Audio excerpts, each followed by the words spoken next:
Hi. Hello friends అందరికీ good evening and happy Sunday. ఈరోజు Sunday సందర్భంగా నేను నా ఫ్రెండ్ మన డీమార్ట్ పక్కన ఉన్న స్టైల్ యూనియన్కి షాపింగ్కి వెళ్ళాను. చాలా అంటే చాలా బాగున్నాయి. Kids wear, men's wear, kids wear అందరికీ అందుబాటు ధరలో ఉన్నాయి. ముఖ్యంగా అయితే కిడ్స్ వేర్ చాలా బాగున్నాయండి. మీరు కూడా తప్పకుండా విజిట్ చేయండి. మీరు కూడా విజిట్ చేసి షాపింగ్ చేస్తారు. అలాగే నా ఛానల్కి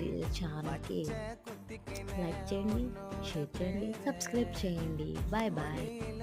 అలాగే దీని ఫుల్ వీడియో నా ఛానల్ అప్లోడ్ చేస్తాను, చూసేయండి. Bye bye.